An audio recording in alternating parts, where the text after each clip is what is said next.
Je regrette pas d'être venu, là. Il va lui arriver du mal. Les comiques, c'est un truisme un peu, c'est que c'est des gens qui ont quelque chose de pessimiste. Pour éviter trop de pessimisme, le comique m'a servi de rempart d'une certaine manière. Et il a deux armes dans Les Fugitifs, Pignon, sans le vouloir. D'abord sa maladresse, Faut regarder devant vous, mon vieux. Oui, merci. et ensuite sa petite fille. J'ai faim. À la fin. À la fin, bordel. Cette petite fille, qui est son moteur émotionnel et celui du film également, à qui je voudrais tirer un coup de chapeau, Anaïs Brett. J'avais les larmes aux yeux dès que je la voyais. Vous pouvez extraire une balle et faire un pansement. Extraire une balle. Il a avalé la baballe en jouant. Weber va te virer, hein. Il fait 45 prises, ce qui n'était pas tout à fait vrai. J'en ai loin. fait 44 une fois. Il y a quand même une différence entre les comédies justement de Francis et les autres, c'est-à-dire qu'il y a ce high concept de base, et alors après une mécanique de comédie qui est redoutable que moi personnellement, Qu'est-ce qu'elle a, ta perruque? je ne retrouverai jamais chez aucun autre réalisateur. Tommy, on peut peut-être parler un petit peu du remake du film brièvement. Je veux rien, moi, je suis l'otage. What do you say? He said he's the hostage. I don't want anything. I'm the hostage. Qu'est-ce qu'il dit? Qu'il est l'otage. Le tournage aux États-Unis avec Nolte a été un truc extravagant. Je peux en dire deux mots. Bonne chance. Au revoir, Lucas. Au revoir, Jeanne. Bonjour et bienvenue dans Kinopod, le podcast grand écran. Je suis votre hôte Jean-Lucas et mes braqueurs de cœur sont... Dirty Tommy, les mains en l'air, c'est un kino. Francis Weber, condamné au Kinopod à perpétuité. Et aujourd'hui, tout ce que vous avez toujours voulu savoir sur Les Fugitifs, 1986, réalisé par le Daron, sans jamais oser le demander. Je t'ai accompagné un bout, j'ai peur que tu fasses encore des conneries. Mais non, faut pas, on va se débrouiller, vous inquiétez pas. Ravi de vous retrouver, mes cinébuddies. Dirty Tommy. Qu'est-ce que tu veux que je te dise, moi? Tommy, c'est un méchant, Tommy, c'est de la mauvaise graine. Qu'est-ce que tu veux que je fasse? Que je le bute? Est-ce que tu veux Le que je fasse que je youtubeur. bute? Le youtubeur qui tue le game et qu'on est vraiment très heureux de revoir à nouveau dans le show avec nous, ainsi que tous nos spectateurs. Bah, merci beaucoup Jean pour l'invitation et un honneur évidemment de pouvoir échanger avec Francis Weber qui est clairement mon réalisateur français préféré all time. Donc bon c'est voilà, je vais essayer de pas trop stresser. Je regrette pas d'être venu, là. Bah écoute, comme je disais, on est ravis de t'accueillir à nouveau, amigo, et un seigneur de la comédie dont tu parlais à l'instant, que dis-je? Une légende vivante, mais surtout et avant tout un homme que j'ai l'honneur et le bonheur de pouvoir appeler papa. Ça va toi? Ouais, tu me demandes. À peu près, oui. Alors d'abord, papa, merci d'avoir fait ce film et merci aussi de venir en parler avec nous aujourd'hui. Mais avant que nous ne t'encensions un peu plus et que tu écoutes tout ça avec un air modeste, n'oubliez pas surtout de liker et de souscrire à la chaîne Abracadapod sur YouTube, avec chaque semaine une nouvelle fantastique vidéo du maestro Roman Lenhoff et bien sûr la chaîne de Tommy aussi, si c'est pas déjà fait. Et maintenant, Tommy en personne, grand passionné et défenseur du cinéma français devant l'éternel, nous résume le film, le fameux pitch, comme si nous étions un gros producteur belge une fois, dans un ascenseur entre deux étages. Les mains en l'air, tout le monde, c'est un top. J'ai dit les mains en l'air. En gros, Les Fugitifs, c'est François Pignon qui va braquer une banque un matin dans le but de pas se faire enlever la garde de sa fille Jeanne par l'assistance publique, puisque en fait François Pignon, quand le film démarre, il est au chômage. Alors il va prendre en otage Jean-Lucas, qui est interprété par Gérard Depardieu. Venez avec moi, vous.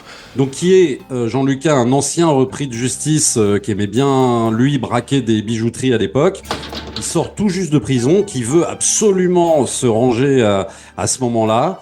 Mais il va se retrouver évidemment dans ce braquage, donc opéré par François Pignon. Arrête tes conneries, Lucas. Dis-leur, merde. Pourquoi? Mais que je suis l'otage, bordel. Et en fait, après ce braquage raté, les deux vont partir en cavale, puisque les flics vont croire que c'est Jean-Lucas qui opère un nouveau braquage. Voilà. Ça va pas du tout avec Lucas, tout ça. Rien ne va avec Lucas dans ce coup foireux. Impeccable. Hein. Faut arrêter là, c'est formidable ce qu'il a fait, là. Eh bien, je fus Jean Weber pour Kinopod. Parfait frérot, et maintenant Tommy et moi nous taisons comme la petite Jeanne en première partie du film. Et papa, tu nous racontes un peu la genèse d'un de tes plus beaux films. Bah, c'est bizarre parce qu'en me penchant sur Les Fugitifs, là, tu vois, j'ai pensé aux trois que j'ai fait, avec Depardieu et Pierre Richard. Et je me suis rendu compte que finalement, mes intentions, je les connaissais pas vraiment quand j'écrivais, parce que tu es emporté par une histoire. Mais je me rends compte que je suis un sadique par rapport aux hommes forts. Le milieu. Ouais, la pègre, quoi. Oh, pardon. Oh, pardon. Un peu, à partir de Laurel et Hardy, on voit ça quand, je sais pas, le pauvre Hardy, le gros, avait sur le dos ce type qui n'arrêtait pas de pleurer, hein, Stan Laurel, et qui était extraordinaire d'ennui pour Hardy. Et de la même manière dans les trois films, à part dans Les Compères où Campana ou Lucas échappent un peu à l'horreur qu'est ce type, tu vois, qui est Pignon ou Perrin dans La Chèvre. Dans les autres, tu te rends compte, je vais être bref sur La Chèvre, mais dans La Chèvre, il commence par brûler la cravate de Depardieu en partant chercher la petite Benz avec lui. Ensuite, il se prend à la porte de l'aéroport dans le nez. Oh là là là là. Il rate l'avion. Et à partir de là, ça n'arrête pas pour le pauvre Depardieu, tu vois. Et dans Les Fugitifs, c'est épouvantable aussi. Il y a une phrase qui résume tout le film. C'est quand il lui colle Pignon son flingue sous le menton et que Depardieu dit simplement Tu pourrais pas en prendre un autre? Comment? et ça, c'est vraiment tout le film, tu vois. Non, il a choisi Depardieu et c'est d'un némésis, tu vois. C'est-à-dire qu'il va en payer ça pendant tout le film. Où la première, là? Attendez. Ils sortent ensemble de la banque et Pierre Richard lui tire une balle dans la cuisse. Je suis désolé, je l'ai pas fait exprès. Mais pourquoi il tire? Ensuite, il tombe dans un énorme trou d'un chantier en construction. Ensuite, Pignon, qui a une grenade où il l'a prise, on ne sait pas, il l'a achetée d'occasion sans doute, J'ai une grenade! Attention, je la dégoupille! veut la dégoupiller. Ah oui, il y a ça aussi, parce qu'il la dégoupille dans la banque, il perd son masque, tu vois, sur son bas sur le visage. Il l'amène dans un commissariat de police, et Pignon dit, c'est pas moi, c'est lui. Les mains en l'air, tous les deux! J'ai rien fait, moi, c'est lui qui a tout organisé! Arrêtez-le, c'est lui! Les mains en l'air, j'ai dit! Et ça n'arrête pas ensuite, et il a deux armes dans Les Fugitifs, Pignon, sans le vouloir. D'abord sa maladresse, et ensuite sa petite fille. Je veux pas que cette gosse vienne m'emmerder, je veux qu'on me foute ta paix. Elle vous emmènera pas beaucoup. Vous l'entendrez pas, elle parle pas. Et c'est terrible, parce que la petite fille, c'est l'arme ultime. Parce que tout à coup, cette brute J'ai dit qu'on me foute la paix! va avoir un coup d'affection pour la petite. Et il y a une image superbe, c'est quand ils dorment tous les deux, dans ce grenier où il y a deux petites racailles qui arrivent, tu vois. T'as entendu ce qu'a dit mon copain? Ton pognon, vite. Ton pantalon. Mais la petite est minuscule à côté de Depardieu. Donc, la conclusion de tout ça, c'est qu'il faut être dur avec les forts et dur même avec les gens qui réussissent. Dans Le Dîner de cons, il est bien évident que Pierre Brochant en prend plein la tête. J'ai vu la lumière sous la porte, j'ai pensé que vous ne dormiez pas. Vous êtes encore là, vous? Et de la même manière, dans L'Emmerdeur, quelle horreur, un tueur qui arrive pour faire tranquillement son travail, C'est fini, oui. et Brel lui tombe dessus. Je vous en donne du souci, hein. Donc, si vous voulez faire un film comique ou une pièce comique, prenez un grand costaud et détruisez-le. C'est ça. Punissez un homme fort. Mais Ouais. brièvement, tu n'as jamais songé à La Chèvre 2, Les Compères 2, On aura tout vu 2? Je voulais faire Les Commères 2. Excuse-moi. Non, mais je n'ai jamais pensé à ça parce que j'ai fait deux suites, elles étaient loupées. Alors, j'ai fait la suite du Grand Blond avec une chaussure noire et j'ai fait la suite de La Cage aux folles, tu vois, comme auteur, hein. J'aime bien Et les ça deux, marche. moi. François Perrin, tu paraissais éternel. Tommy, je sais pas ce que t'en penses, mais je trouve que ça se regarde quand même. Ah oui, la suite du Grand Blond, je trouve qu'elle se regarde bien, même si c'est vrai que ça vaut quand même pas le premier. Il n'y a pas le même postulat, ouais. non. Françoise m'a dit un truc très juste, tu sais. Elle m'a dit, pourquoi essayer de faire un film de 3 heures avec un film d'1 h 30? Françoise, c'est ma femme. Ouais. À part ce que tu vas me dire sans doute, c'est-à-dire les prequels, c'est les films qui viennent après le premier en étant ce qui s'est passé avant. Et ça, c'est formidable. C'est Parrain numéro 2, Oui, mais tu as quand même effectivement des règles comme Evil Dead 2, je veux dire Toy Story 2. Il y a pas mal de films qui sont des sequels et qui ont été plutôt réussis, et qui sont pas finalement des prequels. Donc il n'y a c'est vrai. pas véritablement de règles, mais c'est vrai que le postulat du Grand Blond est moins fort que le postulat du Retour du Grand Blond. Il y a aucun doute là-dessus. Ouais. Je voudrais parler brièvement avec Tommy aussi de cette extraordinaire lumière blonde et dorée qui traverse le film grâce à Luciano Tovoli, qui était vraiment ton partenaire. Hein. Parce que les comédies sont pas toujours belles comme ça. Non, c'est vrai, mais c'est grâce à Depardieu qui avait travaillé avec lui, Luciano Tovoli, qui m'a dit, il y a un Italien fantastique, et il faut le faire travailler avec toi. Et effectivement, j'ai rencontré Luciano, qui est un type délicieux, tu vois, et il m'a dit simplement, en entrée de jeu, Luce, c'est la lumière. Luciano, c'est la lumière, tu vois. Donc, beau. il a eu une référence. On voit qu'il a travaillé effectivement beaucoup en Italie avec Dario Argento. Shout out à Romain qui adore les giallo, les gialli. Donc il a fait Ténèbres, il a fait Suspiria, il a fait Le baiser de la mort de Barbet Schroeder.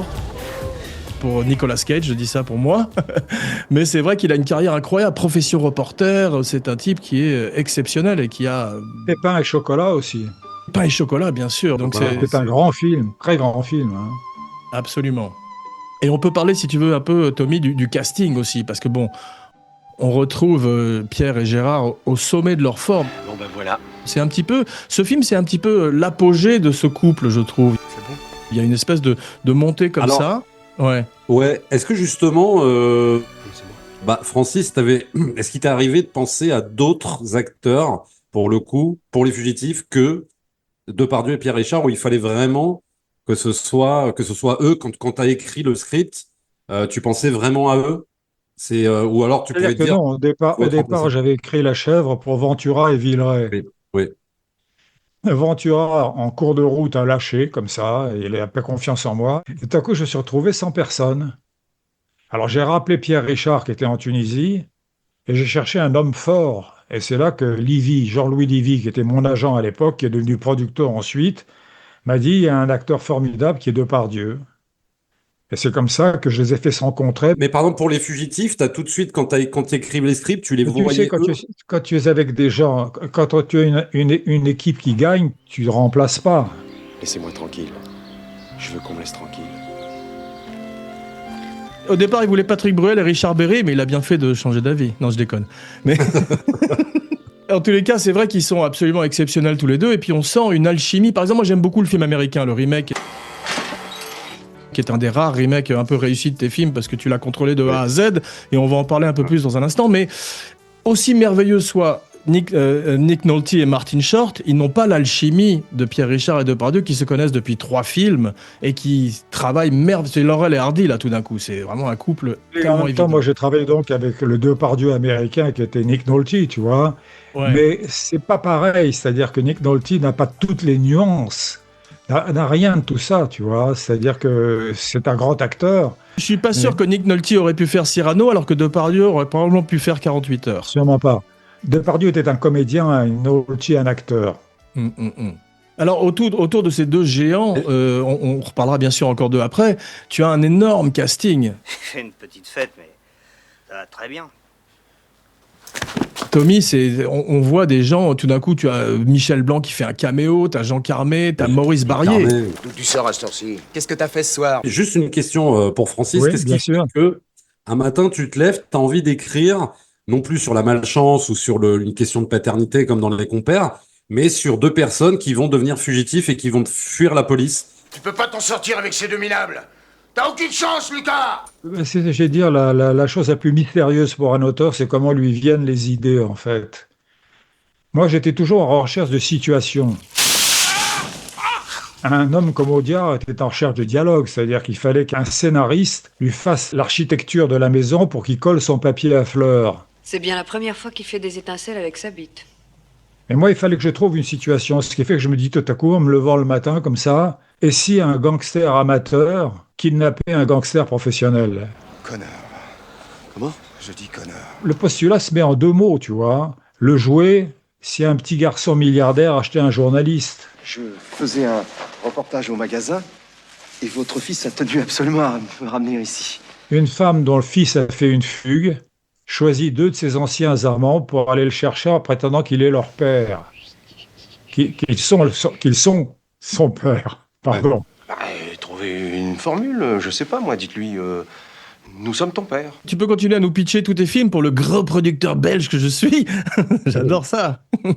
Tu parles d'une situation, en fait, c'est ça le truc, c'est qu'il n'y a pas, il y a pas forcément un message que tu as envie de délivrer, enfin peut-être un peu plus tard quand tu développes le scénario, mais de base, tu pars de ce truc-là et ça donne un effet forcément de comédie.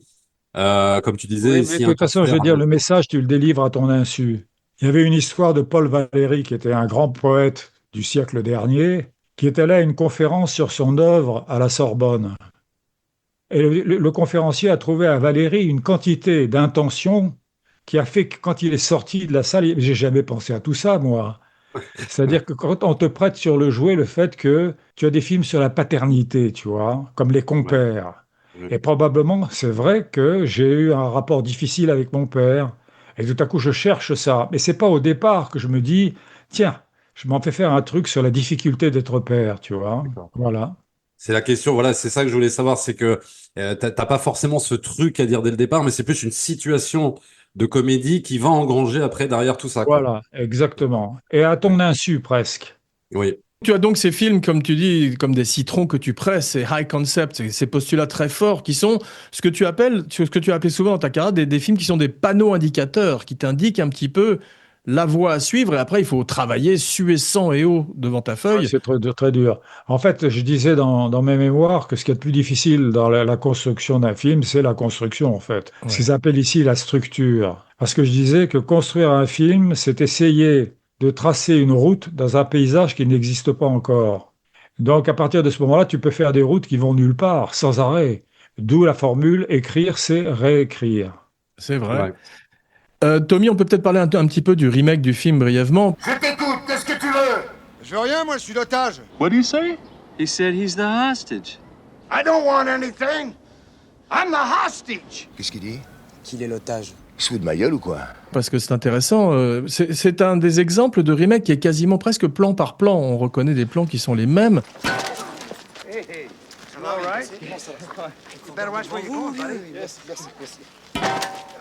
Et ça aussi, J'ai un pardon, quiz. Ouais, vas-y. Il y avait ça aussi dans un film où tu avais 2 gamins, 2 adolescents effroyables. Voilà, entraient c'était mon quiz, Tommy. C'était mon quiz pour Tommy, parce que apparemment tu connais la réponse. Quels sont les 2 autres films qui sont plan par plan des remakes de l'original?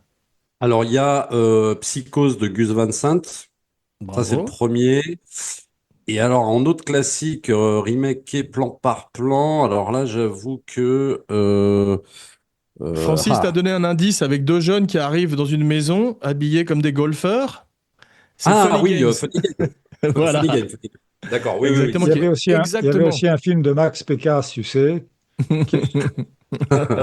Non, mais je me demande si tu sais, le remake du film Une femme a disparu, ce film terrifiant avec Bernard-Pierre Donadieu, tu sais, Vanished, n'était pas aussi très proche de ce qu'il avait fait dans l'original. Et c'est d'ailleurs un remake réalisé par le metteur en scène original également. Donc, papa, dernier quiz, comment s'appelle Perrin dans la version américaine? Ski. Non, Pinsky, c'est dans le Dîner de con, et dans les 3 fugitifs, il s'appelle Ned Perry. Sorry. Terribly sorry. Excuse me. Le tournage aux États-Unis avec Nolte a été un truc extravagant. Je peux en dire 2 mots. Avec plaisir. Nolte est arrivé sur le tournage, il pesait un poids idéal, il était beau comme un dieu parce qu'il avait tourné un film, je ne sais pas, en Malaisie ou ailleurs. L'adieu au roi de Milius, je crois. C'est ça. Et il est revenu, il a attrapé une bactérie, il a perdu 20 kilos. Il est arrivé, il était fantastique. Puis le drame a commencé, il s'ennuyait, et j'ai dit, je vais en repérage à Seattle.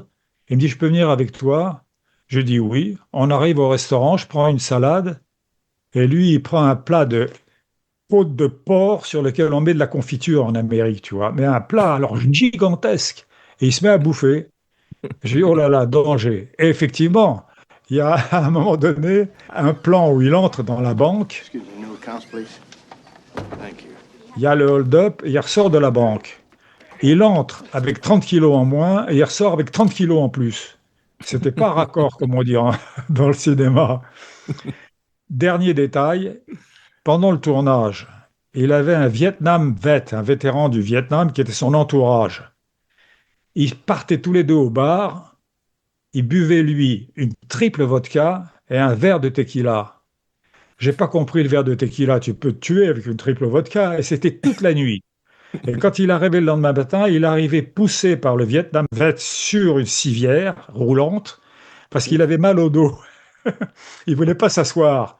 Et j'avais cette espèce de mètre d'un mètre 87 ou 90, je sais pas, qui était couché sur son truc, et je mourais d'envie de lui dire, je peux pas te diriger dans cet état-là. Et Marty Short me dit, bah va lui dire, tu parles. Je m'approche de l'ours là, tu vois. Il était couché comme ça d'une humeur massacrante le matin, je pouvais pas le diriger. Et je lui dis, Nick, il faut que je te parle. Et il se lève comme ça. Tu te rends compte? Et je me retrouve avec ce mec qui a 2 têtes de plus que moi. Et je lui dis, Nick, je ne veux plus te diriger, moi. Tu es mauvais parce que tu es de mauvaise humeur. Je ne sais pas ce que tu fais la nuit, je le savais, mais je ne peux pas te diriger. Et il marchait derrière moi comme un enfant. Francis, please direct me. Et il me dit un mot que je ne connaissais pas. Il me dit, I am a bit grumpy in the morning. Je suis un peu grognon tu parles. Et à partir de ce moment-là, il a été charmant pendant le film, tu vois. Voilà, je m'arrête là. Non mais il est formidable parce que dans la fiscalité, au moment où il entre avec Martin Short dans le commissariat au début, quand il veut se débarrasser de lui, il traîne Martin Short, mais j'ai l'impression qu'il avait 4 commotions cérébrales, Martin Short. C'est incroyable, quoi. C'est des clowns. Il y a un type qui, quand il sort, le type devant la maison où il va chercher, je ne sais plus qui est, il sort un type de sa Porsche comme ça. Un vieux beau, comme dans le film français d'ailleurs. Comme dans le film français. Oui. Attends, mais c'est un champion de 100 mètres, le cascadeur. Ah ouais, tu parles. Ouais. Il avait battu le record du monde du 100 mètres, tu vois. Tu vois les types qui s'emploient à la barre, hein. Alors il est parti en l'air comme ça, il a atterri à peu près correctement. Parce que c'était pareil avec Dolty. C'est excellent. Mais pour terminer, tu as quand même dirigé Dark Vador et le baron Harkonnen de Dune. No, he's not a dog, Dr. Horvath. It's come and see. Ouais, c'est ça vrai, pour Romain qui est très fan du film James de Lynch. Earl Jones, effectivement, c'était Dark Vador. Et il était formidable. Ah ouais, il a joué dans Docteur Folamour, tu as dirigé un acteur de Kubrick aussi. Il est dans l'avion. Et l'autre, c'est Mac quelque chose. C'est Kenneth Macmillan, qui est merveilleux en baron Harkonnen, qui a fait souvent des rôles de flic et qui là joue le rôle de Jean Carmé, du vétérinaire. Mais tu m'as dit qu'il était... tu as fait une erreur avec lui, tu m'as dit, non? Oui, effroyable. C'est-à-dire que c'est un homme d'un certain âge et on a dû commencer par les plans larges et puis les plans moyens et je suis arrivé au gros plan. Il était fatigué. Et je m'en rends compte, c'est-à-dire qu'il ne projetait pas, j'étais gêné pour lui, et tout à coup, j'ai voulu lui expliquer que c'était pas bon. Mais mon anglais était bancal, tu vois. Je dis, Kenneth, you are a bit weak, vous êtes un peu faible. Moi, faible? Il est parti. Il est parti en flottant comme le baron Harkonnen. Je sais qu'on l'a récupéré par le pied parce qu'il flottait, tu vois. Mais ça n'a pas été facile de récupérer, si tu veux, sur un plan diplomatique à ce moment-là, quoi. Alors, il y a une constante dans tes films, surtout avec le personnage de Depardieu, c'est qu'il est impeccablement habillé. Il sort de cette prison avec un costume magnifique. Et Pierre est habillé comme Harpo Marx. C'est marrant, tu me rappelles quelqu'un, je sais pas qui. C'était une volonté de toi? Non, c'est-à-dire que en fait, Pierre a un imperméable tout le temps, je crois, non? Tout le temps. Et d'ailleurs, question, un type qui est en cavale change de look quand même. On lui dit regarde par terre, fais ceci, fais cela, mais il est quand même toujours le même look qu'il avait à l'intérieur de la banque. C'est dangereux. Oui, mais on a perdu la costumière. C'est pas vrai, Tommy. Non, mais en fait, non, parce que je voulais le laisser dans son imperméable. Ouais. C'est pas Carmé qui était toujours dans un imperméable dans un film, non? Non, tu avais Depardieu qui était toujours dans son manteau dans Buffet froid. C'est ça, Et puis il y a Colombo aussi. Colombo. Une histoire de Colombo, je peux vous la raconter très courte. Vas-y, avec plaisir, ouais. Oui, c'est-à-dire que je vais au Beverly Hills, là, pour je ne sais plus quelle soirée, tu vois. Je sors de la voiture avec Françoise. J'attends près du valet parking, tu vois. Et tout à coup, Colombo attrape Françoise par le bras et l'emmène. Et en fait, il devait être du côté de son œil de verre parce qu'il s'est pas rendu compte que c'était pas sa femme. Sa femme est aussi une petite blonde, tu vois. Et je cours derrière Colombo et je dis, excusez-moi, c'est ma femme. Oh, pardon. Juste une petite chose, tu lui as dit. Ouais. Ah oui, juste une petite chose. À propos de flics, moi je voudrais qu'on parle un peu du Charles Bronson français, Maurice Barrier. J'ai pensé que tu serais bien seul ce matin, alors je suis venu. Tu serais touché, mais fallait pas, monsieur le commissaire. Qui est fantastique dans le film. Formidable. Formidable. Le flic américain était joué par... Là, c'est James Earl Jones dont on vient de oui, parler. bien sûr, Et bien Barrier sûr. est meilleur, je trouve. Barrier, parce que Barrier, d'abord, a une antériorité avec Depardieu qui lui mettait des baffes dans les compères. C'est le plombier, vous le prenez? Mais donnez-moi ça, il foutait le camp. Ne quittez pas, je vous le passe. Et puis, c'était le cafetier de coups de tête. Donc, c'est un des acteurs de ton répertoire, comme Michel Aumont, comme Ben Guigui ou comme Roland Blanche. C'est vrai. C'est des gens qu'on revoit avec Ouais. plaisir à travers tes films. Bon, Ginette, tu donnes sa pluie au monsieur, là. Puis James Earl Jones était beaucoup plus âgé aussi, tu vois. Oui, c'est vrai qu'il arrivait... Ouais. Ouais. Mais en tout cas, Maurice Barrier est formidable parce qu'il a quelque chose. On sent qu'il a le côté Javert du personnage dont tu as besoin et en même temps, il joue à pied d'égalité avec Depardieu. Quand il vient le voir dans sa chambre avec son pauvre cognac qui est pas bon, tu sais, Tommy, tu te rappelles? Il est pas bon, ton cognac. C'est une belle scène, ça aussi. Comme... Pas bon ton Tommy- cognac, ouais, quand tu dis, il est vraiment pas Tommy- bon ton cognac, je sais pas quoi. Est-ce que tu es d'accord avec moi qu'on avait d'immenses et qu'on a toujours d'immenses second rôles en France? Ah bah oui, en tout cas, Ouais. à l'époque, on avait vraiment vraiment des super Ouais. second rôles dont il faisait partie, parce que c'est vrai que tu pouvais l'utiliser aussi bien dans les compères, en patron de l'hôtel, qui avait rien à voir avec le flic, il pouvait faire un flic, il pouvait faire un patron d'hôtel, il pouvait faire absolument tout. Formidable. C'est vrai qu'on Formidable. on avait vraiment, non, on avait des acteurs de... Et dans Coup de tête, je me rappelle, Hano a fait un casting de second rôle extraordinaire aussi. Alors Jean-Jean, toujours à l'ouvrage. Fantastique, mais ça rappelle ces grands acteurs, comme je dis souvent, de l'entre-deux-guerres. Ces gens un peu excentriques, tu sais, comme Bouise ou comme qui ont leur couleur et qui sont magnifiques. Oui.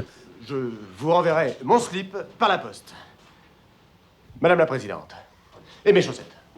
Et aussi, je voudrais saluer l'adjoint de Maurice Barrier, qui est Philippe Lelièvre. On l'avait invité dans l'émission, mais il nous a posé un lapin. Non, pardon, désolé. Bravo. Oh, écoute, bon, tu virais. J'espère. Ouais. Papa, une question. C'est une fausse banque quand on est à l'intérieur? Vous êtes en studio? Non, je crois que c'est une banque, ouais. Je me Ah, souviens parce que- pas, en fait. Tu C'était sais, à ça fait Bordeaux, 40 je crois, tu sais que s'est ça tourné fait à près de Bordeaux. 40 ans que j'ai tourné ça. La chèvre, c'était 80, je crois, ou 80, c'est ça. Celui-là est C'est arrivé. 86. Ouais. Ouais. Ah, ça fait 40 ans. Et ce qui est remarquable, c'est qu'à 6 minutes 34, j'ai chronométré, le postulat démarre. C'est-à-dire qu'il n'y a aucun temps mort dans ce film. Et il y a un petit détail que j'adore, qui, je sais pas, ça doit être dans le scénario, c'est tellement évident, c'est quand Depardieu voit arriver cette espèce de clown avec sa grenade et son flingue, il reprend son billet, tu sais, il reprend son argent. Et dans l'américain, il reprend son chèque aussi. C'est-à-dire qu'il a compris Formidable, ça. avant Mais tout ça, le monde. je ne l'ai pas indiqué en plus. C'est pas Il y a vrai. un truc qui m'est arrivé sur le film, parce qu'il y a une longueur dans le film, tu vois. C'est le moment où il surveille sa petite fille qui va s'asseoir, tu vois, les flics qui sont là, etc. Et c'est un peu long quand tu lui poses la tête dans le sable, etc. Regardez-la. Comme elle est petite, comme elle est fragile. N'importe qui peut lui faire du mal, elle est sans défense. Coup de téléphone un jour. Allô, bonjour, c'est Yves Montand à l'appareil. Et je lui dis bonjour, je le connaissais vaguement, tu vois. Oui, j'ai demandé ton téléphone, fils. Alors voilà, il y a une petite longueur dans le film. Une petite longueur, vois-tu, fils. C'est tout à fait inattendu, tu vois. Et il paraît qu'il a rajouté après « Embauché malgré moi dans l'usine à idées, j'ai refusé de pointer. » Mais après Ventura, je trouve que personne ne joue l'incrédulité comme Depardieu. Ils ont le même regard sur Pignon ou Fantastique. sur Perrin. Quand, Ouais. quand ce type commence à faire n'importe quoi devant eux, tu as ce regard qui est un mélange de peur, de perplexité, et de mépris, tout est dedans. Parce qu'il n'arrête pas de lui demander Ah, « T'es un mais c'est- connard, toi !» T'es un connard, toi. Connard. Comment? Je dis connard. Connard. Oui. Ça, c'est très drôle. Bah, le regard le plus beau qu'il ait lancé dans le style dont tu parles, c'est au moment où dans La Chèvre, Pierre Richard part avec la petite Benz sur le radeau qui se détache du Oui. ponton. Et tout à coup, il y a le regard de Depardieu qui se rend compte que le monde n'est pas carré, tu vois. C'est la défaite de l'esprit de raison contre l'esprit de poésie, tu vois. Tout à coup, c'est pas Absolument. carré tout ça. Et on le Il y a un retrouve truc aussi- d'ailleurs à travers pas mal de tes films d'ailleurs, hein, cet esprit-là, même que ce soit dans le jouet, même un peu dans les compères d'une certaine manière. Mais c'est vrai que en tout cas dans La Chèvre, c'est vrai que c'est très très marquant quoi, ce côté le monde qui est pas carré effectivement. Ouais, je ne crois pas à la chance, Perrin. Ouais voilà. Tout à coup, il se rend compte que On bascule dans la magie en plus, c'est ça que j'adore. Et il Ouais. y a un truc que tu fais que tu n'avais pas fait dans les films précédents, c'est que Depardieu tutoie Pierre Richard alors que Pierre Richard le vouvoie. Alors que d'habitude, chez toi, tout le monde se vouvoie. Et là, C'est vrai? Ah, vous Ouais. avez remarqué ça, vous? Oui. Il lui dit tout de suite tu. Il lui dit Ouais. très rapidement tu vas Ouais. leur dire que je suis innocent, tu vas leur dire, Exactement. etc. Il a un rapport d'autorité fatalement parce qu'il se rend compte que le type est un gugus et qu'il lui en veut. Alors qu'au départ, par exemple, dans La Chèvre, il faut faire semblant que c'est Pierre Richard, le patron de l'expédition. Oui. Et c'est ça la torture de ce malheureux, parce que l'autre lui dit, c'est moi le patron, hein. Mauvaise tête, les bons cœurs. Il lui envoie un petit coup de poing dans le menton. Insupportable. C'est là où Depardieu souffre, tu vois. Ouais, mais j'étais ébloui par Pierre Richard, moi, dans celui-là, parce que je trouve que c'est un petit peu le sommet de son art. Quand il pleure, j'y crois. Il sait tous les points qu'il doit taper de comédie et d'émotion, il les fait, mais comme un Stradivarius, c'est comme il ne les a jamais fait avant dans sa carrière, d'une certaine manière. Même si tu avais commencé à le transformer dans le jouet. Donc, on le jouait déjà, ouais. On le Ouais. voyait. Oui, tu sais, moi j'ai un souvenir de Pierre Richard très bref. On était allé à Quiberon pour faire maigrir Depardieu. Et parce que je voulais pas qu'il explose dans ses vêtements, tu vois, d'un film à l'autre. Et on était là et je disais aux deux qui étaient aussi gourmands l'un que l'autre. Je leur disais, essayez de tenir le coup, les enfants. Il faut être raccord avec le premier film. Et Pierre a acquiescé comme ça, oui, oui. Et un jour, je les surprends, comme ça, à l'improviste, comme ça. Et Pierre était en train de manger un énorme sandwich au jambon, tu sais. Il cache le sandwich derrière son dos, mais il avait un bout de jambon qui pendait comme ça. Et je lui dis, mais Pierre, tu manges en ce moment? Il disait non, le bout de jambon se balançait, tu sais. C'était un comique dans la vie aussi. Il avait la même maladresse, d'ailleurs, on a vu. Involontaire, souvent. Ouais, ouais. Le coup de génie de Francis, je trouve, c'est de lui avoir fait gommer, en fait, tous les trucs de comédie qu'il avait avant le jouet et qu'on voit encore maintenant quand on voit les films, tu sais. Planter très tôt. Planter très tôt, trop tôt. Pas trop tôt, mais planter très tôt, très bien. Parce que sinon, trop tôt part, très tôt part, et alors boum, la balle part trop tôt. Et vous, alors la cartouche. Moi, j'adore Pierre Richard, mais il y a quelques trucs quand même qui ont mal vieilli. Bien. Alors allons-y, et puis tu l'évites à la dernière minute. Et en fait, à partir du jouet, là, d'un seul coup, c'est moderne. Tu peux le regarder encore maintenant. Pigné. Ça n'a pas vieilli d'une ride parce que, justement, Francis lui avait fait gommer, en fait, tous ces effets-là. 330 premières. Partez.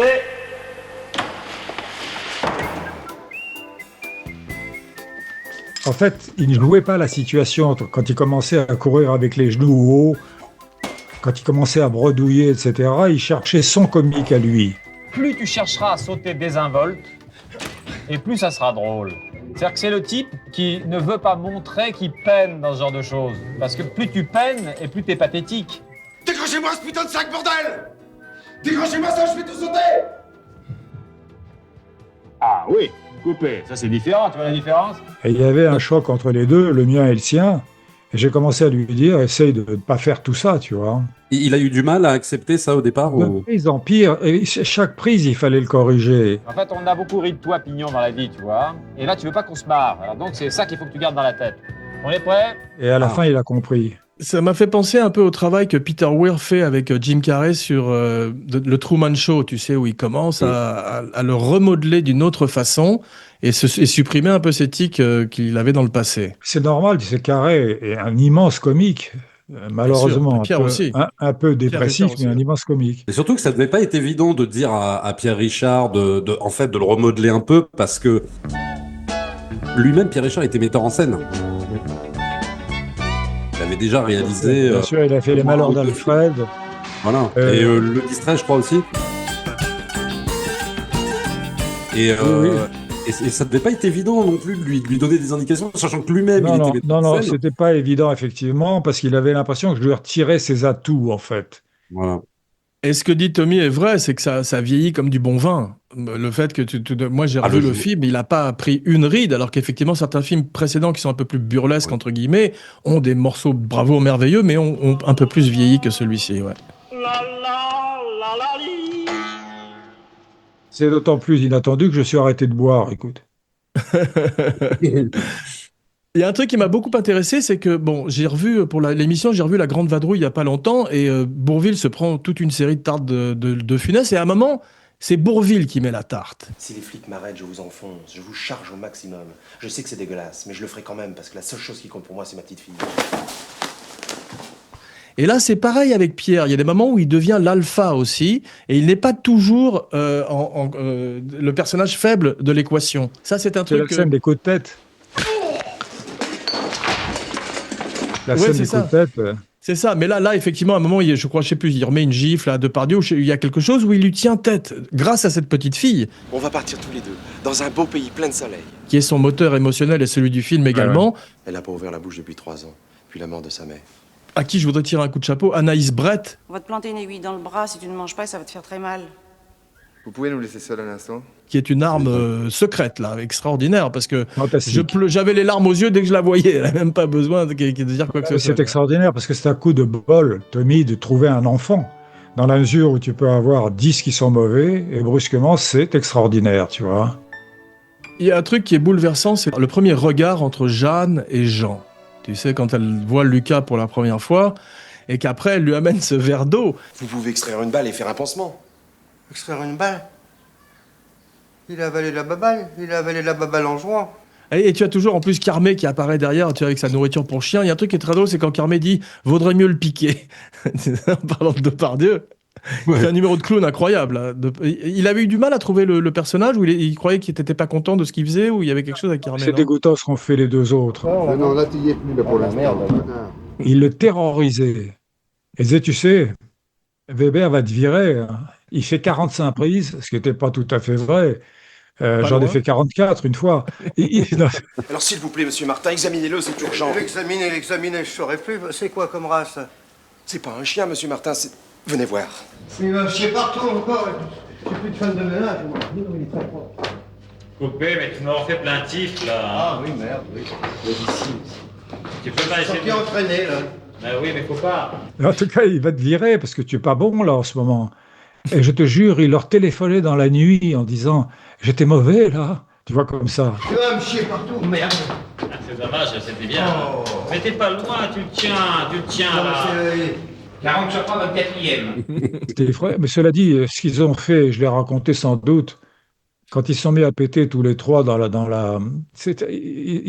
je l'ai raconté ça. Ça m'a tellement frappé, si j'ose dire, tu vois. C'est-à-dire que il y avait un truc qui était épouvantable, c'est qu'ils faisaient des concours, tous les trois. Et tout à coup, je suis devenu un instituteur. J'ai dit, c'est fini, oui. Et c'était 3 enfants. C'est extraordinaire, écoute. Mais quand un clown a beaucoup fait rire, il joue du violon. Là, c'est vraiment ça dans le film. Hein. T'as des moments où un changement quasiment de ton, mais ça se mélange bien, comme dans les comédies italiennes. T'en vas pas. Et encore une fois, pardon pour... Les Fugitifs, honnêtement, j'ai toujours trouvé que c'était, enfin pour moi en tout cas, le film pas le plus difficile à regarder de Francis, mais on sent que ça va être un peu plus une torture que les autres du fait justement de ce changement de ton. C'est-à-dire qu'on n'a pas l'habitude, normalement, dans les jouets, et encore les jouets, je trouve que ça d'un certain côté, ça rejoint, je trouve, un peu les Fugitifs, dans le côté très émotionnel, mais les Fugitifs, c'est particulièrement, à un moment donné, assez éprouvant, je trouve, pour le spectateur, qui va se prendre, si tu veux, tout ce truc d'émotion, de mélancolie même, hein, qu'il n'y a pas, je trouve, dans La Chèvre ou dans Les Compères. On peut pas rester là, c'est dangereux. Ça y est, je pleure. Et qui est très particulier. Je me souviens de ma fille qui me dit « Oui, papa, tu m'as pas fait regarder Les Fugitifs, c'est celui qui nous manque. » Et je lui dis « Ouais, alors bon, moi je le connais par cœur, bien évidemment, mais je lui dis « T'es sûr que tu veux le regarder? Parce que je sais à l'avance que il va y avoir un petit peu des larmes, il va y avoir un petit peu tout ça, tu vois. » Alors finalement, on a fini par le regarder, par le revoir, par lui faire découvrir. Et si tu veux, je sais que ça va être plus quelque chose où là, Francis va chercher pour moi vraiment l'émotion en plein cœur, quoi. Bien plus, je trouve, que dans les autres films. Tommy, un petit commentaire quand même de ma part, c'est que tu es un père indigne d'interdire les Fugitifs pendant tant de temps à ta fille. Non, je vais faire regarder quand même, mais bon, je me disais, oh là là, ça va être encore... C'est vrai que c'est à racheter, parce que finalement, ce qui est très difficile, c'est de mélanger ce que les Américains appellent le slapstick, c'est-à-dire les gags, et l'émotion. Et Billy Wilder, qui a fait un remake de L'Emmerdeur, avec qui j'ai déjeuné, et c'était mon idole. Je lui ai donné la cassette des Fugitifs. Et il m'a dit, on ne peut pas mélanger le slapstick et l'émotion. Pour lui, ça fonctionnait pas, tu vois. Ah, donc il n'était pas fan du tout des fugitifs, Il était ton avis, c'est-à-dire que ça pouvait passer difficilement, tu sais. Ouais. Enfin, moi, je trouve que dans Les Fugitifs, ça se marie parfaitement. Mais c'est juste, on se dit que quand on connaît bien le film, bon, il va falloir passer par cette case émotion où on n'a pas vraiment l'habitude, je trouve, dans les autres films, qui vont aller un peu nous tirer les larmes, qui vont aller un peu. Et c'est là où c'est des fois plus compliqué. On se dit bon, je vais peut-être pas. Voilà, c'était ça surtout. C'est pour ça que Les Fugitifs, je trouve que c'est un peu un film à part dans ta filmographie. Même si je trouve que le jouet, par certains aspects, le rejoint un peu ça quand même. Il y a pas mal d'émotions. C'est con à la fin quand tu as Villeray qui dit « Maintenant, moi, c'est un champ de ruines, ce que je suis devenu. Je fais mes petites maquettes, etc. » Là, il y a le moment d'émotion que Yves Robert m'avait signalé. Tu peux le rappeler, toi? Tu te souviens? Je l'ai dit, c'est le clown et son violon, comme toujours. On pense Oui. aussi à Coluche. À la ouais. fin, après avoir fait plein de bêtises, il joue du violon pour remettre en valeur les gags qu'il peut faire ensuite, tu vois. En fait, il y a toujours un peu d'émotion, hein, attention, hein, même, je veux dire, on peut C'est trouver. volontaire, c'est volontaire. Pas dire que c'est volontaire, c'est pas tout à fait vrai, mais on peut pas rester en comique tout le temps. C'est pas possible. Oui. Mais je trouve que, si tu veux, par exemple, même dans le placard, on peut retrouver des moments comme ça. Mais sauf que là, je trouve que dans Les Fugitifs, il y a en plus la musique de Cosma, si tu veux, qui vient appuyer ça. Et la musique de Cosma, qui pour le coup, elle est très, elle est un peu mélancolique, elle est un peu, tu vois. Ouais. C'est vrai. Tommy, on s'était bien amusé à faire deux shows sur le Terminator 1 et Terminator 2, et moi j'ai trouvé des points communs entre Depardieu et le Terminator. J'en ai trouvé trois. Quand il entre dans le commissariat et qu'il défonce ce commissariat à la française, bien sûr, on se rappelle... Les mains en l'air, on se tire. On pense à I'll Be Back avec la camionnette, tu sais, avant le carnage. Aussi, il prend les deux fringues des voyous. C'est Gimme Your Boots and Your Pants. Deuxième truc au Terminator. Et troisième truc au Terminator, c'est la camionnette qui a failli tuer Jean Benguigui.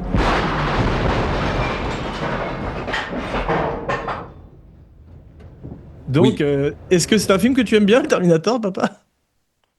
Non, j'entends, mais tu sais, ce qui te marque, tu n'en t'en rends pas compte, en fait. Ouais, bien sûr. Parce qu'on te dit c'est un plagiat dans certaines choses. Pas un plagiat, je m'en Non, garderai mais bien. je parle des moments où tout à coup on t'accuse de plagiat. Quelquefois, tu t'en rends pas compte. J'avais juste une question, puisqu'on était sur le côté émotion, etc. Est-ce que il y a un moment donné, tu as voulu écrire, ou peut-être pas du tout, un film purement dramatique, sans ressort comique, sans ressort de comédie? Non. Jamais. Jamais, parce que ma vie est faite de recherche de rire. Il va lui arriver du mal. Ils sont retombés sur la conscience, le père. En fait, les comiques, c'est un truisme un peu, c'est que c'est des gens qui ont quelque chose de pessimiste. C'est plein de trucs partout. Pour éviter trop de pessimisme, le comique m'a servi de rempart d'une certaine manière. C'est ça, mais même dans tes polars que tu as pu faire comme Adieu poulet ou Peur sur la ville, il y a beaucoup d'humour. Oublie-moi, tu gardes toute ma tendresse, mon cœur saigne. C'est vrai qu'il a le cœur qui saigne. Tu as de nouveau un couple d'hommes avec Denner, Belmondo et bien sûr Devers, Ventura, tu vois, donc... Bien sûr, par exemple, dans Adieu poulet, je me rappelle quand Devers est dans cette espèce de semi-maison close où il y a une jeune prostituée qui est avec lui à côté, et il y a un vieux monsieur qui est mort. Et il y a un bouton pour faire vibrer le lit. Ce qui fait que pendant que tout le monde est sérieux, il appuie sur le bouton comme un enfant, tu vois. Tout à coup, tu as le vieux qui est comme ça. Tu sais. Ouais. C'est ce qui fait qu'on se rappelle de la scène, mais on ne change pas les rayures du zèbre, Francis. Allons bon. Pardon. Embêtant, ça. Mais Pignon-Perrin, c'était un coup sur deux ou parce que Perrin est mort avec les compères et Pignon avec Oui, celui-là. non, j'ai rappelé Perrin dans Tais-toi, je crois. Oui, c'est ça. Non, mais même il s'appelle Pignon dans le dîner de con. Mais je parle de ta dernière collaboration avec Pierre. Et qu'est-ce qui déterminait le Perrin, le Pignon? C'était parce que le précédent était. Il y a un moment donné où c'est devenu vraiment trois quarts Pignon, hein, c'est-à-dire. Ah, c'est ça. Ouais. Et en fait, la raison de Pignon, c'est que j'avais l'impression que c'est un nom qui me portait bonheur. Bien sûr, mais ça, tu l'as beaucoup dit. Et Campana est devenu Lucas. Ça, tu as préféré changer son nom parce que c'est plus du tout le Il même s'appelait personnage. Milan dans l'emmerdeur. Ouais, Monsieur Milan, bien sûr, ouais. Il y a une scène qui est formidable, c'est toute la scène où ils sont à l'assistance publique. C'est pas la mienne, quoi. Mais moi, je veux la mienne, moi. Et il y a une petite fille qui crie merveilleusement bien. Tu as fait un casting de crieuse, de petites crieuses comme ça pour... Parce que c'est incroyable. Je crois pas. J'avais fait un casting de nez Quelles sont les formalités pour faire partie du club? Quand tu as le type dans la chef Ouais. qui est attrapé par le nez comme ça, Ouais. mais la petite fille, non, les petites filles crient très bien, tu sais. Ah ouais, mais c'est très drôle, tout ce passage où il glisse sur les jouets et Pierre, de nouveau, montre qu'il tombe comme personne au cinéma.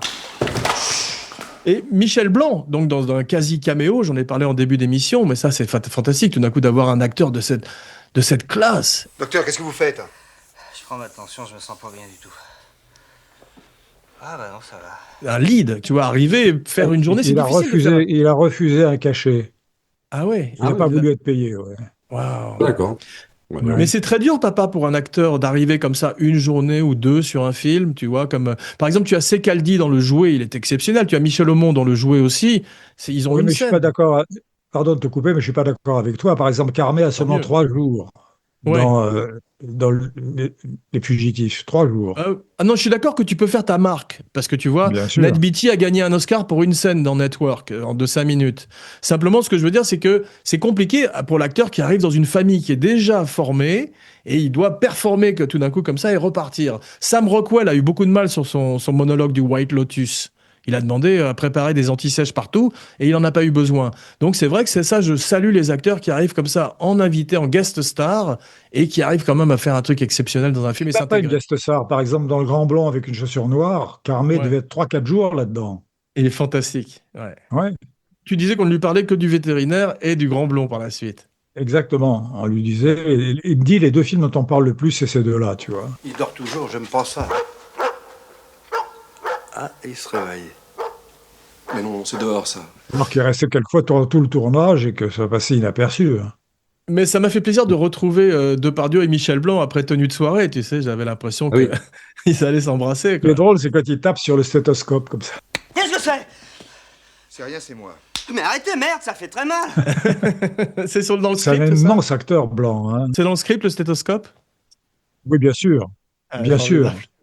La plupart des gags visuels sont dans le script, tu sais. Ouais. Mais il y a un truc exceptionnel, c'est Depardieu qui soulève Pierre Richard et la petite fille dans l'escalier. Là, tu te rends compte de la vraie forme physique de Depardieu. Je ne cache pas qu'il était très costaud. Hein. Mais non, c'est trop lourd. Ça va. Ah ouais, mais c'est incroyable parce que il y a des moments où il est à côté de la petite fille, j'avais peur qu'il la jette dans un lac comme dans Tu m'avais Frankenstein. dit Devers, Tommy. Hein? Tu sais ce que m'avait dit Devers? Pardon de t'avoir coupé, hein, chérie. C'est que Pas de problème. Devers m'a dit, moi je ne me battrai pas avec Depardieu. Devers a fait un combat en amateur au Palais des Sports, il faisait de la boxe. Il m'a dit, le seul type que j'affronterai pas, c'est Depardieu. Depardieu, ouais. Ouais. C'était vraiment un C'est la colosse. vraie force, tu vois. Ouais, c'est vraiment. Ouais. Depardieu, il était. Parce que, bon, comme j'avais lu ta bio et tout ça, et c'est vrai que il était difficilement gérable sur la chèvre et tout ça, avec des bouteilles de whisky qu'il avalait. Il était sur les fugitifs, il s'était un peu calmé par rapport à ça, ou c'était un peu compliqué de le diriger? Il a bu, boira. Il a bu, boira, c'est vrai. C'est-à-dire que D'accord. un jour, enfin, c'est pas grave, toujours est-il que c'était sur la chèvre, malheureusement. On était au Mexique, il n'a pas pu dire un mot. Bah Il oui. l'a raconté souvent. Ouais, mais c'est pour ça que tu vas pas le raconter aujourd'hui. Je vous invite à écouter le podcast sur la chèvre. Mais effectivement, il s'est quand même plutôt bien tenu avec toi. Il n'y avait pas d'anti-sèche à l'époque. Il connaissait son texte au Non, rasoir. ça, c'est pas Il avait possible. peur de toi, comme la plupart des acteurs. Nick Nolte, tu nous l'as Je raconté n'ai pas en début compris d'émission. pourquoi, d'ailleurs, Tommy. Hein. C'est-à-dire que je n'ai jamais élevé la voix sur un plateau, Ouais. parce qu'arrivant du scénario, tu vois, j'avais pas besoin de montrer que j'étais le général en chef. Quand un type a été 3e assistant, 2e assistant, 1er assistant, et que finalement il arrive à être le patron, il faut montrer qu'il l'est. Et ça donne les metteurs en scène américains qui frappaient leurs bottes avec une cravache comme ça, tu sais. Et moi, quand j'ai tourné en Amérique, les Américains me disent, comment ça se fait que vous soyez si gentil? J'étais pas gentil, j'étais normal, tu vois. C'est la méthode aussi, la méthode de travail, de respecter le scénario à la virgule près, et ça on le sait, de refaire les prises. Alors peut-être que ça les terrorisait un petit peu, sans que tu aies besoin aussi d'élever la voix. Et il savait qu'il fallait qu'il soit vite au diapason, parce que sinon on allait refaire les prises je Oui, ne mais sais attends, combien de fois. c'est vrai, en même temps, regarde, quand j'étais enfant, quand j'étais élève, enfin, quand j'étais étudiant, tu as certains professeurs qui entrent dans la classe, c'est le silence. Et d'autres qui entrent dans la classe, c'est le chahut immédiat. Il y a des gens qui ont une présence, tu vois, et tu n'es pas responsable de ta présence. Tu fais peur pour des raisons qui t'échappent. Oui, puis tu as cette espèce de gros œil fixe qui se pose sur les acteurs comme ça. Voilà. Et puis, voilà, exactement. Et puis tu as ta musique au diapason dans la tête, donc ils savent qu'il va falloir, comme avec les frères Cohen, comme tu dis, à la virgule près, quoi. Il y a pas. Ben, je tu vais vas vous pas raconter pouvoir, une histoire qui illustre ce que tu dis et qui m'a fait de la peine. Personne ne l'a jamais entendue, celle-là, pas même François, je suppose. J'étais instrumenté, comme on dit, c'est-à-dire que j'avais un micro et j'entendais ce que se disaient les acteurs. Et il y a Nolte qui était dans une voiture avec Marty Short et il va encore nous diriger with his bug's eye, avec son œil de cafard. Bug, c'est un cafard, non? Ouais, c'est Et ça, j'ai dit ouais. à Lauren Schuller, mais pourquoi est-ce qu'il me traite de cafard? Elle dit, bah, je sais pas, il a peur de. He's afraid by your bug's eye. Il est effrayé par votre œil. Votre œil, c'est drôle. Que j'ai regardé comme ça. Tu sais. Avec tête de fou. Elle a faim. Elle a faim, bordel. Mais j'ai appris un truc formidable grâce à toi, papa, avec ce film, c'est que c'est bon pour les enfants le cassoulet, en fait. Ah, il y a du cassoulet. Cassoulet? Ça mange du cassoulet, petite fille? Quand cette petite se refuse de se nourrir et que tout d'un coup elle est au lit et que ces deux types deviennent le papa et la maman jusqu'à finir par Bon, qu'est-ce qu'elle fait encore, ton père? Marie-Cécile! se déguiser en maman avec cette perruque insensée de Pierre Richard. Qu'est-ce qu'elle a, ta perruque? Ça, c'est un passage très drôle aussi et cette fin magnifique où on part avec eux. Et Depardieu est vraiment quelqu'un de bon, finalement, ce gangster. C'est Robin des Bois, parce qu'il lui rend son argent, il s'occupe de la petite, il n'est pas C'est-à-dire que tombé ce qui était sur... intéressant, c'est de faire partir une famille complètement tronquée, tu vois. Une petite fille déguisée en petit garçon, Pierre Richard déguisé en femme, Depardieu repentant complètement parce qu'il voulait partir et il revient, tu vois. Mais seulement quelques jours, hein. Je peux pas rester toute la vie avec vous, moi. J'ai autre chose à foutre. Bien sûr. Bien sûr. Dans la scène de la perruque, il y a un truc que j'aime beaucoup et je m'en suis souvenu, bien que j'ai pas revu le film. Tu me diras, après l'avoir tourné 2 fois, et c'est peut-être pas indispensable, mais à un moment donné, tu as la petite fille qui dit « J'aimerais bien avoir un petit frère, moi. » J'aimerais bien avoir un petit frère, moi. Oui, mais ça, c'est pas possible, ça. Ah oui, mais ça, c'est pas possible. C'est très drôle. Alors non, alors là c'est vraiment un truc purement de production et tout. Pourquoi ce film n'est pas produit par la Gaumont Alain Poiret? Et notamment, je crois aussi c'est le cas des Compères, alors que ça démarrait sur une production de Gaumont. Et d'ailleurs, tu avais beaucoup travaillé avec la Gaumont sur quand tu étais scénariste et tout. Hein, donc pourquoi ces deux films-là sont plus produits du tout par Alain Poiret? Il avait refusé En fait, le seul film qui n'a pas été produit par La Poix, c'est Les Compères. Un jour, on a décidé, Pierre, Gérard et moi, on n'avait pas besoin de tout ça, de producteurs, même d'agents. C'est-à-dire qu'on était tellement complices les uns à les autres. Mais quand j'ai annoncé ça à Poiret, tu n'imagines pas l'explosion, hein. Alors après ça, c'est lui qui a fait Les Fugitifs, quand même, hein, comme producteur. Ah, donc il avait quand même, d'accord. Donc donc c'était Les Compères Oui, qui oui. n'étaient pas produits, et parce Oui, que oui, c'est ça, tu ça. avais décidé vraiment de le produire toi. C'est ça, oui. D'accord. Mais il C'est t'en a parce pas qu'ils vraiment avaient voulu fait- après parce Non, il m'en a qu'après, il y a eu voulu d'autres. pendant. Je pensais que tu avais refusé qu'ils produisent des compères parce qu'ils avaient fait une faute d'orthographe à la chèvre dans le générique de début. Ah ouais. Oui, la chèvre, accent circonflexe, alors qu'en fait, c'était Exactement. Bien, merci mes cinébuddies pour ce voyage émotionnel et hilarant dans un des joyaux de ta filmo, papa. C'était un grand plaisir. Tommy, ce fut un grand plaisir de le faire en ta compagnie éclairée. Vraiment, c'est toujours un bonheur de t'avoir avec Effectivement, nous. et très agréable de travailler avec toi, Tommy, hein. merci beaucoup. On va refaire ça, j'espère. Ah bah, Parce que grand. j'ai eu des accompagnements pas de podcast, mais d'interviews. Quelquefois, c'était difficile, hein. C'est pas gentil pour Philippe Sedbon. Ah non, mais Sedbon est formidable. Je plaisante, je l'adore et tout le monde l'adore. Ah, merci beaucoup. Il y a quand même une différence entre les comédies justement de Francis et les autres, c'est-à-dire qu'il y a ce high concept de base, et alors après une mécanique de comédie qui est redoutable que moi personnellement je ne retrouverai jamais chez aucun autre réalisateur. Pourtant j'en aime, hein. Je veux dire, je peux aimer Mes meilleurs copains de Jean-Marie Poiret, je peux aimer plein de trucs différents, du Splendide, etc. Mais je ne J'adore. retrouve jamais cette mécanique. qui est particulière, hein, vraiment, qui est très particulière, je trouve, à celle de Francis, qu'on ne retrouve pas du tout C'est chez vrai. d'autres metteurs en scène et qui sont talentueux Et aussi, hein. c'est un homme admirable, cet homme-là, Tommy. Un homme admirable. Non, Non, mais c'est vrai, vraiment, je évidemment, trouve ça pas me ça. fait plaisir parce que tu sais pourquoi ça me fait plaisir? C'est que la critique n'a pas toujours été très tendre avec moi, tu vois. J'étais un auteur de comédie et en plus un auteur de comédie à succès. Alors là, quelquefois, j'ai pris des volets de bois Les- verts, hein, je vais Mais te laisser t'as avec pris. Tommy, papa. Je vais te laisser avec Tommy parce que les couples se forment apparemment. Et puis, je vais aller Mais boire une alors, je bière. finis. T'as pris des volets de bois vert, mais avec, par exemple, quel film? C'était Le Jouet, non? Ou La Chèvre? Et tous, écoute, il y a eu un truc sur le dîner de cons d'un critique canadien qui est un modèle du genre. Et je vous la dis tout de suite parce qu'elle est courte.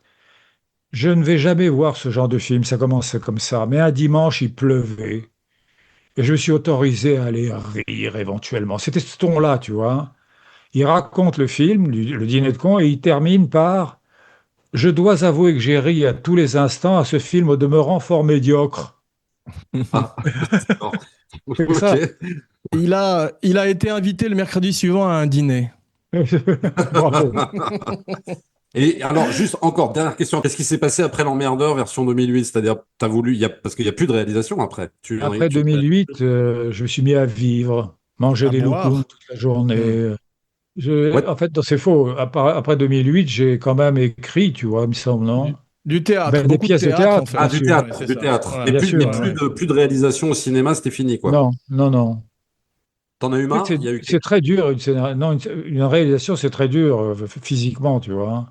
Ouais. C'est que j'étais passé 17 semaines au Mexique parce que les Mexicains sont adorables, mais ils oubliaient la caméra à Mexico. On était à Acapulco sans caméra, tu vois. Donc ils sont adorables. Puis ensuite, avec le Jaguar, j'étais dans la jungle, la rainforest, amazonienne, tu vois. C'est pas des tournages de tourpeau, etc. Non, tu es une espèce de Werner Herzog de la comédie en fait. On se retrouve très vite pour un nouveau podcast grand écran. En attendant, n'oubliez pas de liker et de souscrire à la chaîne Abracadapod sur YouTube avec chaque semaine une nouvelle fantastique vidéo du maestro Romain Lenoff, assisté de Diana Mossafir, son Katia Lazareva. Et maintenant, voici venu l'heure de dire vos noms et vos phrases signatures, la fameuse catchphrase. Alors, Dirty Tommy, un peu chèvre, un peu fugitif aussi, et parfois un peu con de père, faut bien l'avouer.